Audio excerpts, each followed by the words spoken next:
벌써 우리가 요한복음을 시작한 지 벌써 이제 6번째 시간이 되어지죠. 그러면서 이제 오늘 요한복음 1장 그 35절에 51절 좀 내용이 길지만서도 예수님께서 이제 제자들을 이렇게 부르시는 그러한 내용이 되어지죠. 그러면서 어찌 보면 우리에게 또 한 가지 보여지는 게 있어요. 예수님께서 그 공생의 기간 동안에 그 요단강에서 그 세례를 베풀고 있는 요한에게 찾아가시는 거죠. 그래서 세례 요한에게 찾아가셔서 예수님의 세례받는 장면입니다.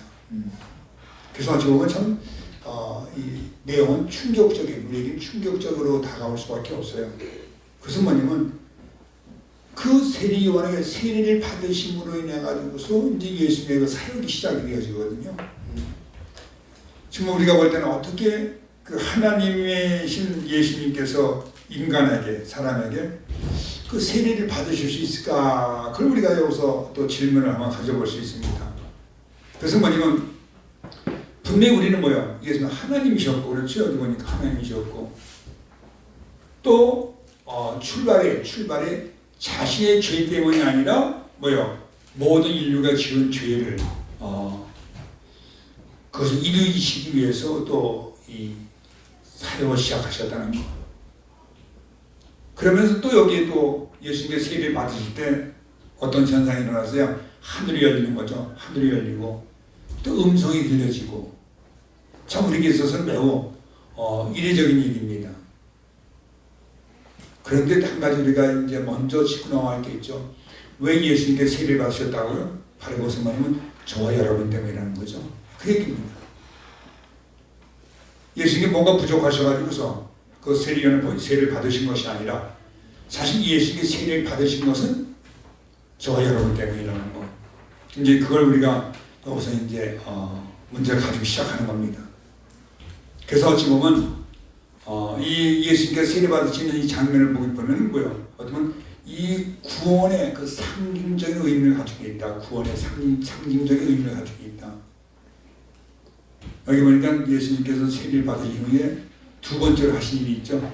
뭐였습니까? 오늘 본문 말씀처럼 놀랍게도 제자들을 이제 부르시는 장면, 택하시는 장면입니다. 그래서 예수님께 세례를 받으신 후에 제일 먼저 하시는 게 뭐냐면 여기서 제자들을 택하시는 그 일을 먼저 하셨다는 거. 어떻게 보면 그것이 가장 위대한 일이라는 겁니다. 위대한 일. 또 우리가 볼 때 기적을 먼저 베푸시거나 다른 대단한 일을 먼저 하실 줄 알았는데 그게 아니고 제일 먼저 하신 일이 제자들을 먼저 여기서 선택하신 일이라는 거죠. 그래서 오늘 본문에 나오지만 이제 4명의 제자들을 여기서 선택하는 그 내용이 나오죠. 4명의 제자들입니다. 그 제자들 부르시는 장면을 보면서 어떻게 우리가 어떤 느낌이 먼저 드는가 이거죠. 어떤 느낌이 들어요? 일하는 것보다, 어떤 사역을 시작하시는 것보다 참 사람을 먼저 중요시 여기셨다는 거, 그겁니다. 예수님께서 세례 받으셨으면 이제 엄청난 사역, 막 기적이 일어나고 많은 일이 일어날 줄 알았더니 사실 그거보다 먼저 여기서 사람을 중하게 여기시는 거, 귀하게 여기시는 거. 그래서 우리는 대개 어떤 일을 시작할 때 사람들을 먼저 중하게 여기는 게 아니라 일을 먼저 보잖아요. 일을 먼저 하게 되고 막 일을 열심히 하려고 하고 그냥 뭐 사업하는 사람도 보세요. 너무 사업에 열중하다 보면 사람이 안 보이는 거예요. 그대로 다 실패하게 되고. 근데 예수님께서 보니까 여기서 그런 일들을 여기서 먼저 하지 아니하시고 사람을 먼저 보셨다는 것. 그러니까 사람을 키우는 일이 가장 중요하다는 것을 우리에게 보여주려고 사람을 키우는 일. 그래서 교회나 회사나 다 마찬가지예요. 사회도 마찬가지죠. 참 중요한 게 뭐냐면 일도 중요하지만 일도 중요하지만 더 중요한 게 뭐냐? 사람을 키우는 겁니다. 사람을 만나는 겁니다.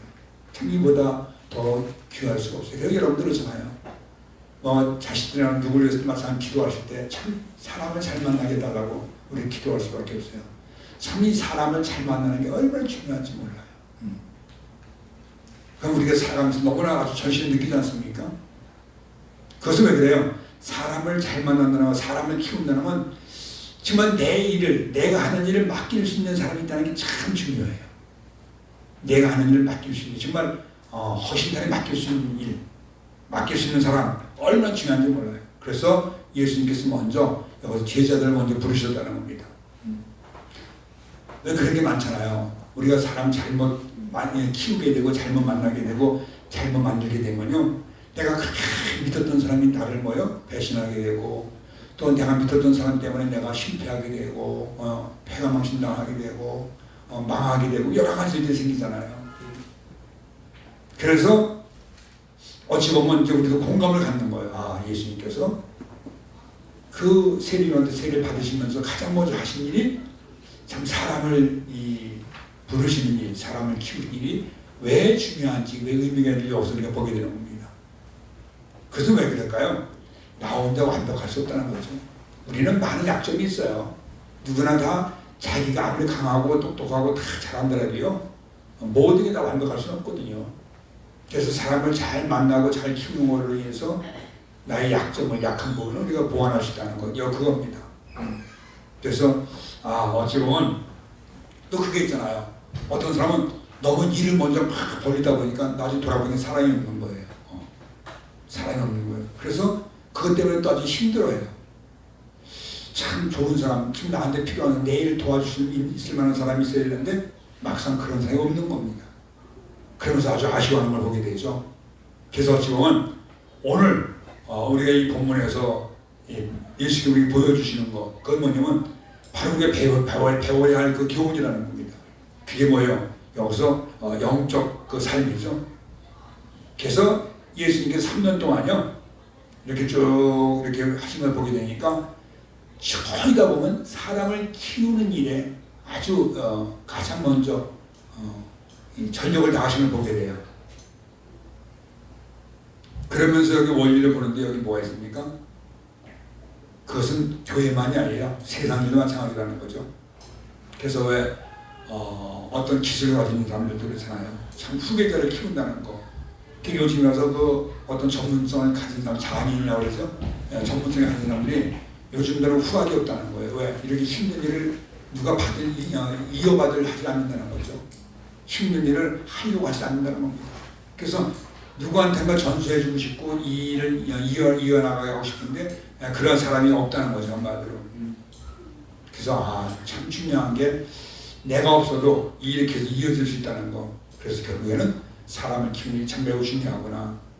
그래서 지금은 예수님께서도 여기 그 12명의 제자를 왜 키우셨잖아요. 그러면서 예수님께서 그 12명의 제자를 잘 양육하셨잖아요. 그런데도 거기에 문제가 생겼잖아요. 그렇죠? 거기도 실수가 있었고요. 거기도 뭐요? 미스 부분이 나타나게 되잖아요.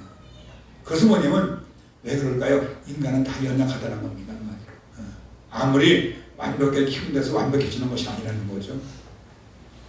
그래서 가장 중요한 게 있죠. 뭐가 떠올라요? 참 우리가 이 은혜 받는다는 게 중요하구나. 그래, 은혜 받는 게 참 중요하다. 그래서 여기서 제일 중요한 건 예수님께서 그 12명의 제자, 한마디로 우리가 뭐라죠? 그 소수 정의 부대라잖아요.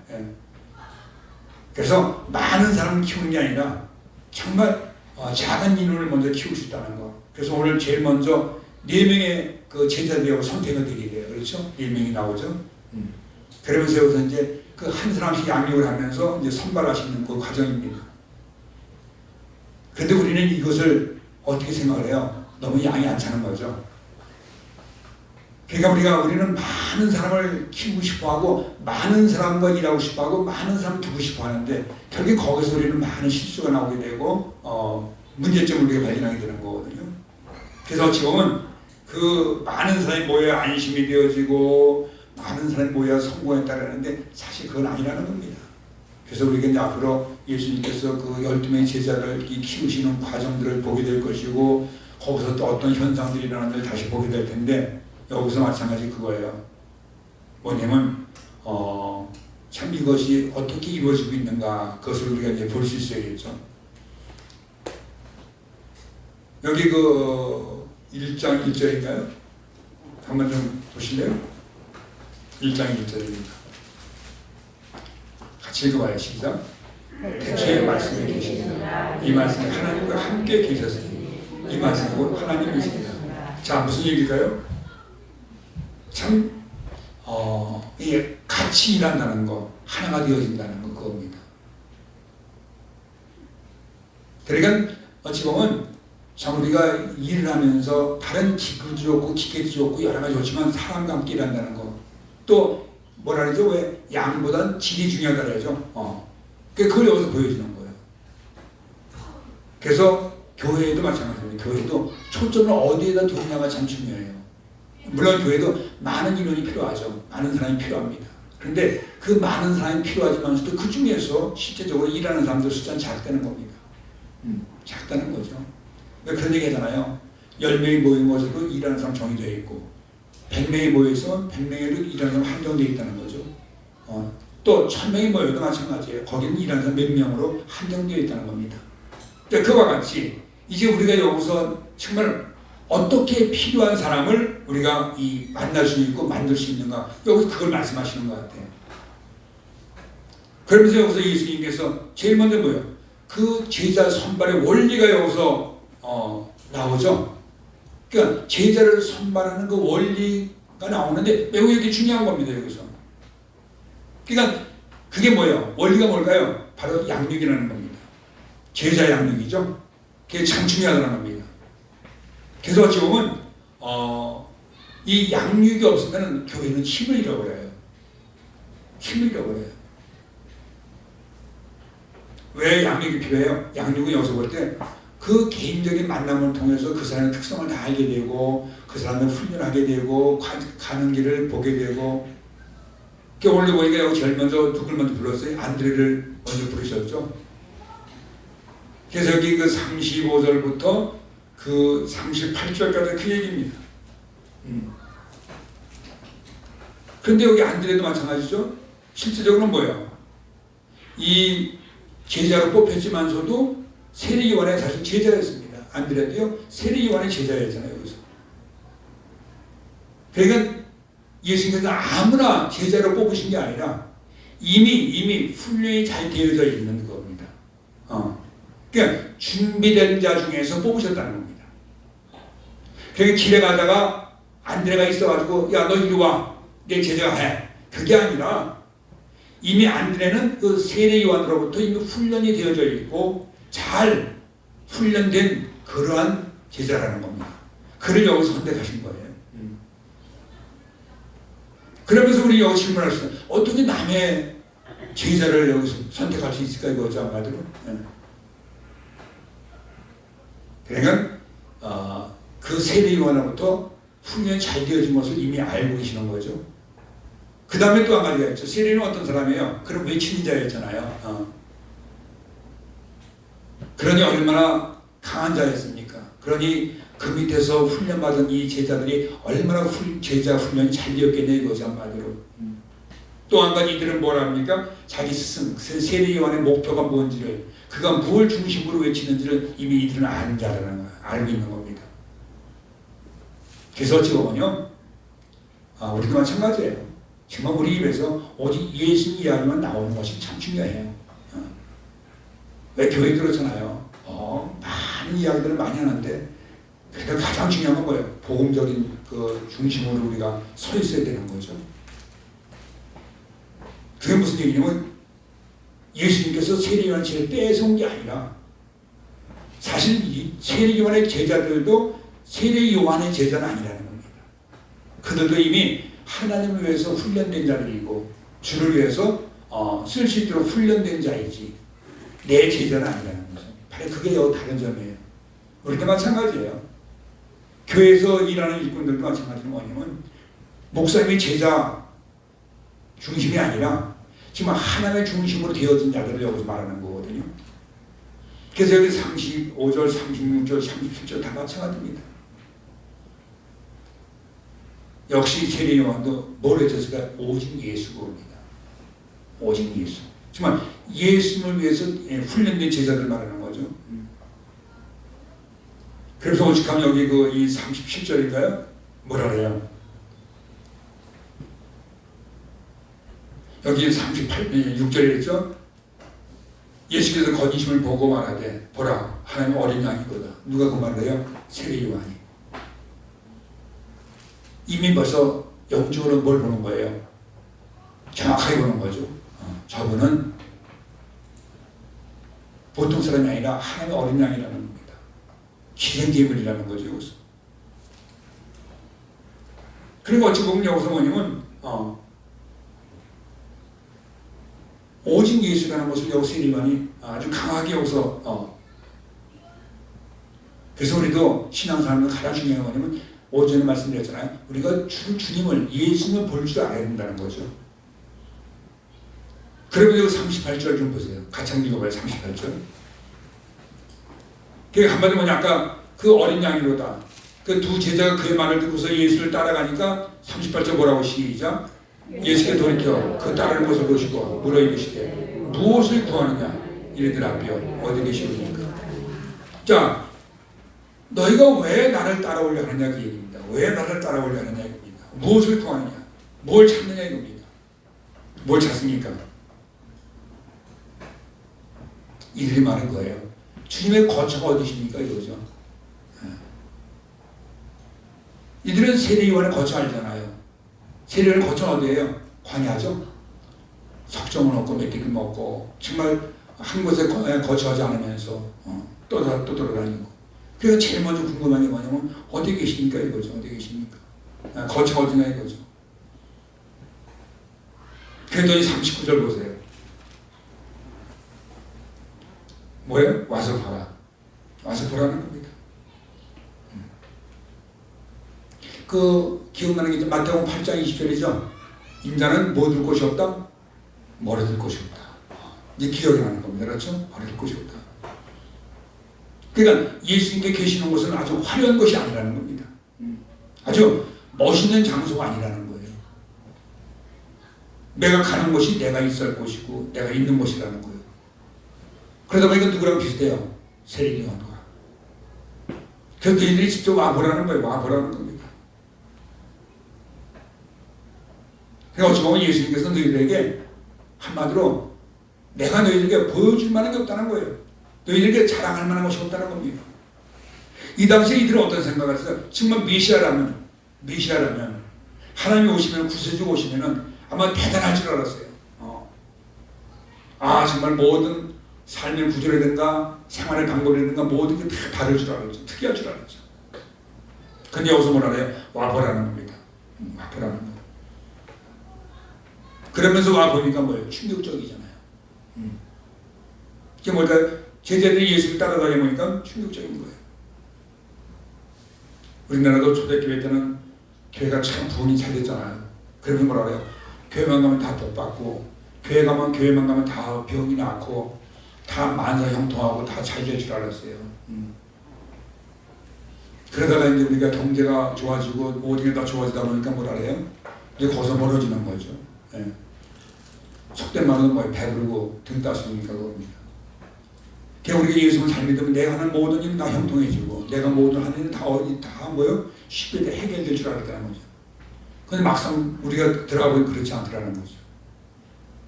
거기엔 과정이 있고 거기엔 그 연단이 있고 고난이 있고 또 그것이 연단과 고난이 온 다음에는 또 어떤 기쁨이 또 오게 되고 거기에 또 만족감이 오게 되고 그냥 쉽게 내 가만히 있어도 모든 것이 내 입으로 들어가지는 것이 아니라 그만큼 내 땀을 흘려야 되고 노력해야 되고 애써야 되고 뭐 여러 가지 과정들.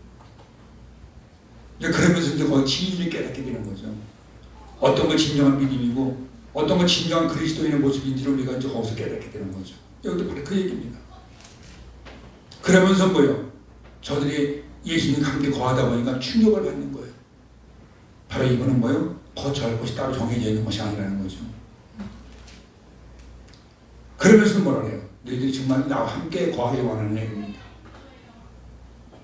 이렇게 힘들어도 너희들이 나와 함께 하겠냐 그겁니다. 여기서. 그때 이들이 뭐라 그래요? 거기서 제자가 되기를 소원하는 거죠. 예, 힘들어도 어려워도 맞아요. 우리가 하나님을 믿고 교회를 섬기고 내게 맡겨진 일을 감당하고 뭔가 할 때요. 좋은 것만 하는 게 아니잖아요. 힘들어도요.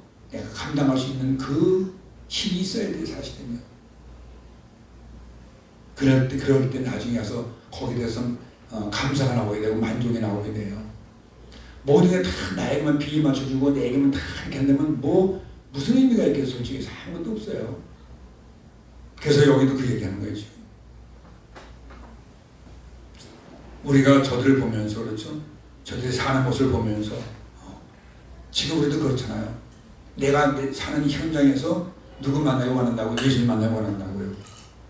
그러니까 그 얘기입니다. 진정한 그리스도의 모습이 어떤 모습이냐? 진정한 교회의 모습이 어떤 모습이냐 이겁니다. 그 얘기를 하는 거예요. 교회가 화려해야 되고 좋아야 되고 모든 게 다 갖춰져 있어야 되고 그 프로그램이나 그 숫자가 다 많아야 되고 프로그램이 멋있어야 되고 그게 교회가 아니라는 겁니다. 다 완벽하고 다 갖춰져 있으면 뭐 하나님 뭐 하는 게 필요해요? 아무 필요 없어요. 너희들이 다 하잖아요. 뭐가 아쉬워요 솔직해서. 뭐가 아쉬워요. 정말 하나님의 일이나 교회란 뭐예요? 모두 부족해가지고 우리가 애를 써야 되고 우리가 헌금을 해야 되고 뭔가 우리가 하나라도 살아가지고서 그걸 가지고 뭐가 만들어져 나가고 또 뭐 새롭게 만들어져 나가고 막 그게 사실 그게 그러니까 우리가 기도가 필요하고 하나님의 도움이 필요하고 거기에 뭐예요? 하나님의 열정 있는 그 모습이 우리가 필요한 것이지.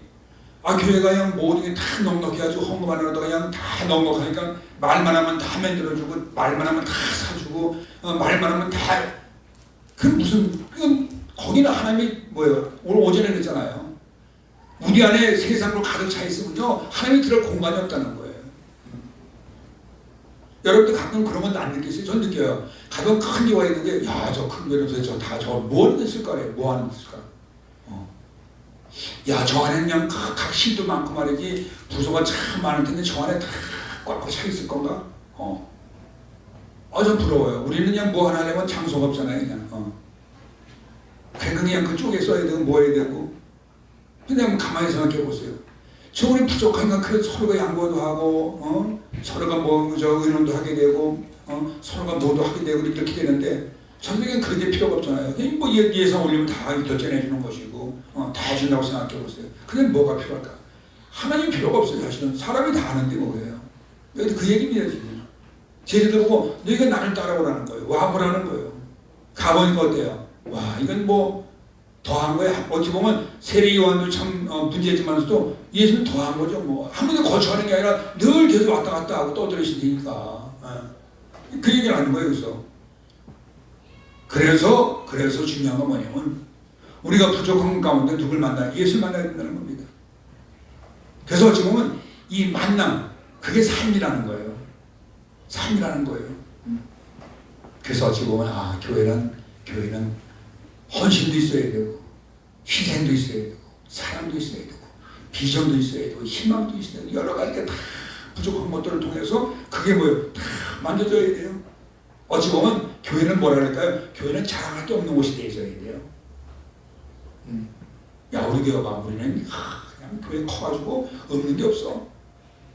그런 교회가 아니라 정말 내가 가서 기도하고 애쓰고 내가 헌신하고 내가 뭐 하나 사놓고 내가 사주고 양보해주고 사고 그런 것이 될 때 참 그 기도가 필요하고 힘이 필요하고 동역자가 필요하고 도움이 필요한 것이지 다 돼 있어 보세요. 아니요.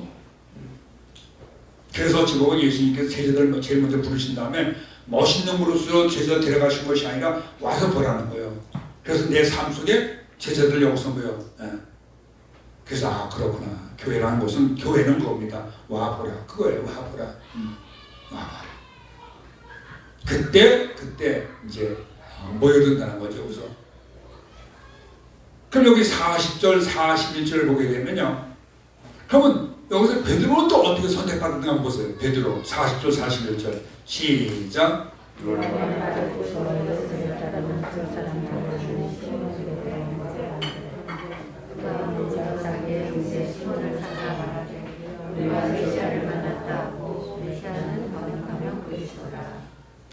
자, 결국 뭐냐면 그 안드레가 예수를 쫓아다니다가 은혜 받으니까 제일 먼저 한 게 뭐예요? 자기 형을 전도해 온 거예요. 그래서 전도는요 은혜 받은 사람이 할 수 있어요. 전도는요 감동이 온 사람이 할 수 있어요. 말 잘하는 사람 전도 못해요. 우리 주위에 보세요. 세상에서 다른 일을 다 잘해도 전도 못해요. 여러분들도 보세요. 내가 1년에 몇 명 전도했는가 한번 생각해 보세요.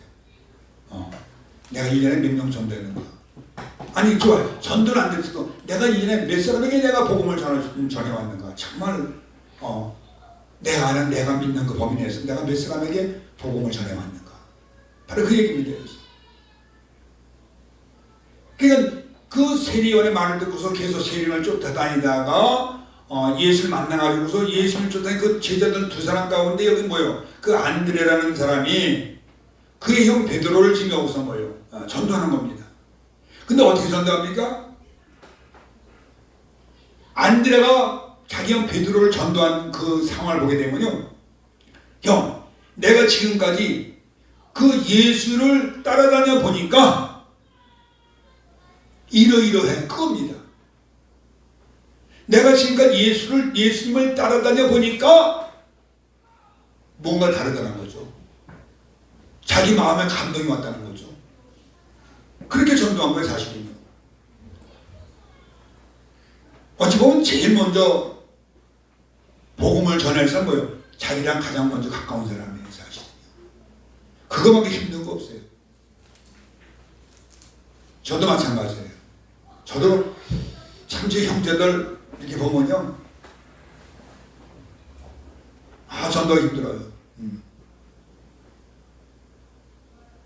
백수를 가자라는 거 막내 동생도, 남동생은 이제 세 번째인데, 그래도 사람은 좋아요. 나눠주면 참 좋아요.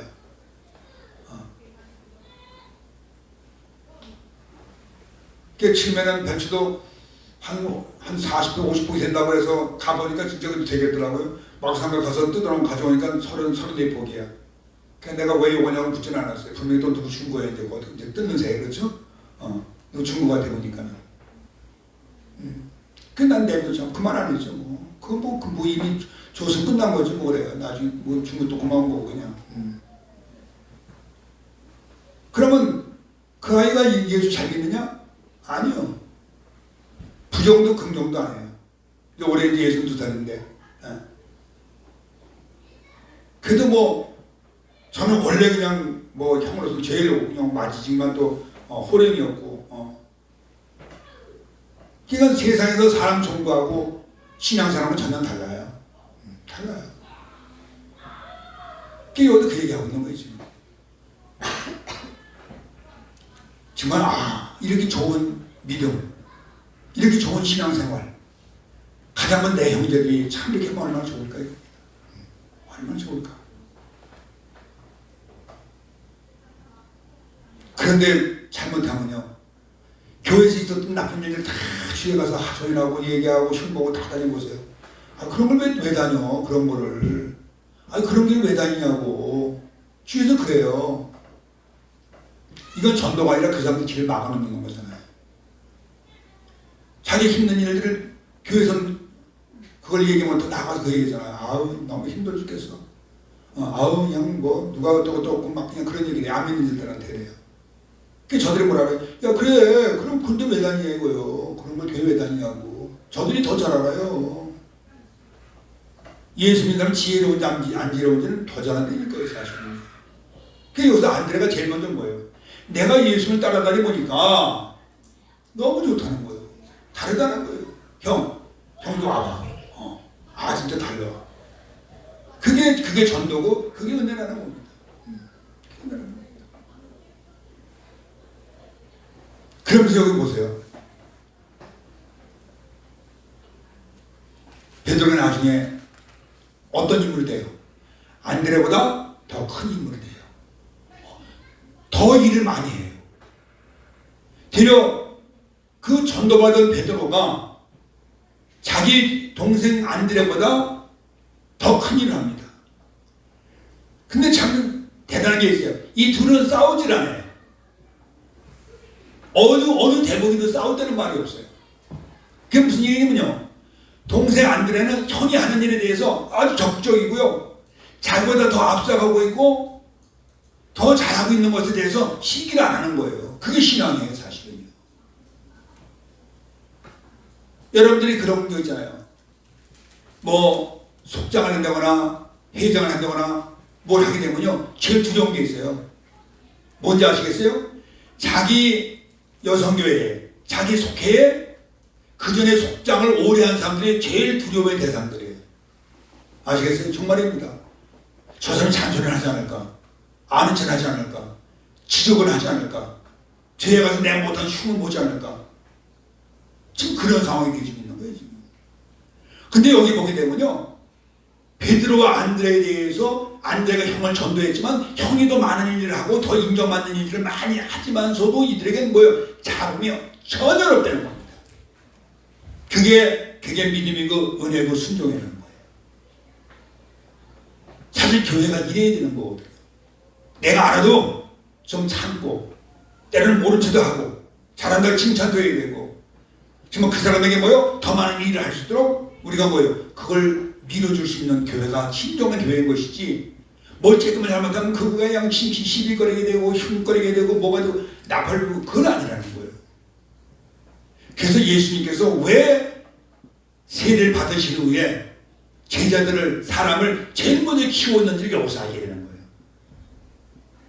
정말 힘 있는 교회, 능력 있는 교회, 사랑이 넘치는 교회가 되어지려면요 서로가 협조를 할 수 있어요. 도와줄 수 있어야 돼요. 정말 나보다 먼저 회장했던 분이 정말 본이 돼야 되고 나보다 먼저 속장했던 분이 더 본이 돼야 되고 그분 때문에 내가 할 맛이 나야 되고 그 회장 때문에 내가 힘이 나야 되고 그분이 더 많이 도와줘야 되는 거 그 애로상을 더 잘하기 때문에 그걸 도와줘야만이 나중에 하는 사람이 힘이 나가지고 더 열심히 할 텐데 그건 눈치 보면 아무것도 못하는 거예요. 이거 실수하면 어떡하지? 잘못하면 어떡하지? 그건 아니라는 겁니다.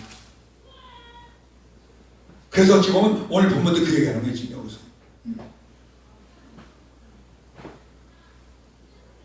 그래서 예수님께서 베드로의 현재를 보지 아니하시고 뭘 봤다? 미래를 봤다는 겁니다. 예, 참 중요한 거예요. 미래를 봤다는 거예요. 그래서 뭐라 그래요? 시몬아, 내가 내게 들어오면 너는 나에게 들어오면 너는 큰 일꾼이 될 것이다 그거예요. 그러면 이름을 바꿔주잖아요. 그런데 여기서 예수님께서 뭐라 그래요? 그 베드로를 보시면서 그의 미래를 보셨는데 어떤 미래? 좋은 미래 보셨을까요? 아니요. 참 이게 중요한 겁니다. 예수는 아셨어요. 저 베드로가 나중에 순교할 것도 아셨다니까요. 예. 또 저 베드로가 엄청난 전도자가 될 것도 아셨습니다.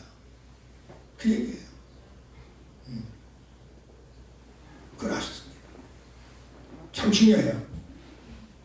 아, 예수님께서 사람을 키우시는데 지금의 현 상황에 있는 사람을 보시는 것이 아니라 그 사람의 미래까지도 보셨다는 겁니다.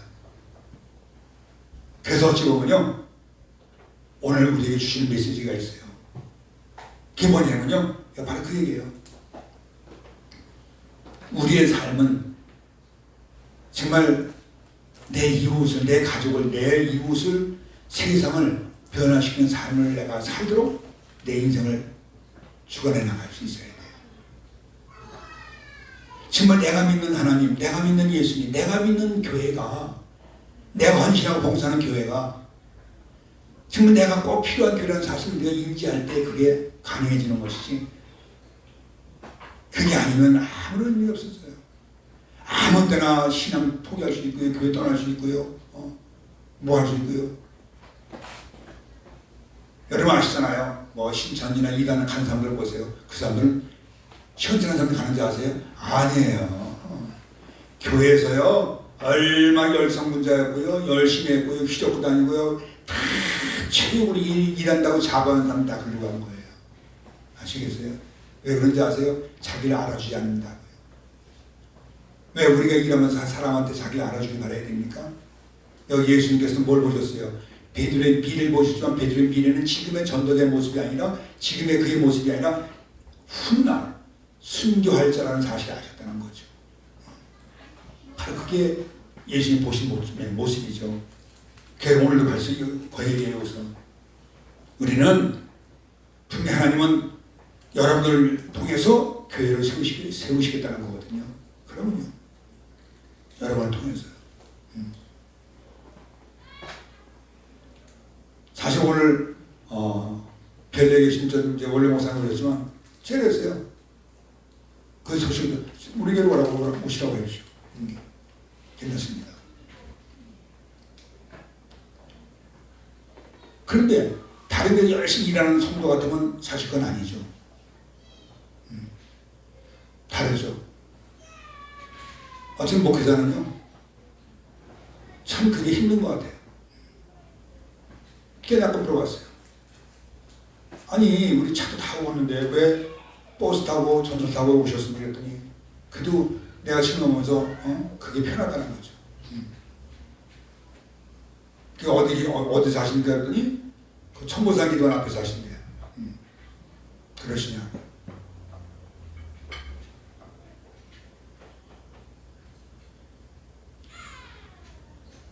그 교회가 어떠니까 했더니 너무 좋대.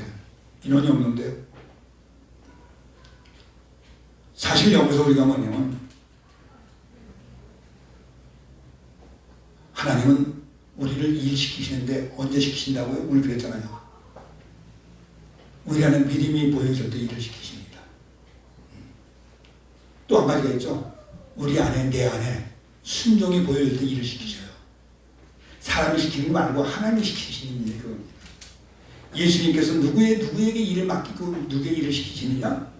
그 사람에게 믿음이 보여질 때 일을 시키시고 맡기시는 것이고 그 사람의 순종이 보여질 때 겁니다. 그래서 아브라함도 언제 부르셨다 그랬어요? 75세에 겁니다. 그러면요. 우리가 볼 때 어찌 보면요. 내가 건강이, 내 명예가, 돈이, 권력이 그게 일을 시키는 게 아니라는 거예요. 그게 아니라는 거예요. 그 뭐가 일한다고요? 믿음이 일한다는 거예요. 믿음이. 또 믿음으로 일해야 되고요. 예. 그래서 어찌 보면요. 참 우리가 예수의 제자가 되어졌다는 거, 우리가 예수의 제자를 일할 수 있다는 거 분명히 뭐예요? 우리 보고 그 말씀하시는 거죠. 너 안에 믿음이 보여졌다는 것을 분명히 믿으시고 우리가 이제 금년 다 마감되어져 가고 오늘도 우리 헌신을 통해서도 우리 결단했지만서도 정말 내게 맡겨진 그 사명이 얼마나 소중한지 나에게 교회를 맡기셨다는 거 또 나에게 뭐요? 그 마지막 희생까지도 맡기셨다는 것을 생각해 볼 때 우리는 그냥 선택된 것이 아니라 예수님께서 먼저 사람을 키우신 것처럼 저와 여러분을 키웠다는 사실을 분명히 믿으시고 지금 우리가 늘 이기며 승리하는 그런 모습 되어지기를 축복합니다.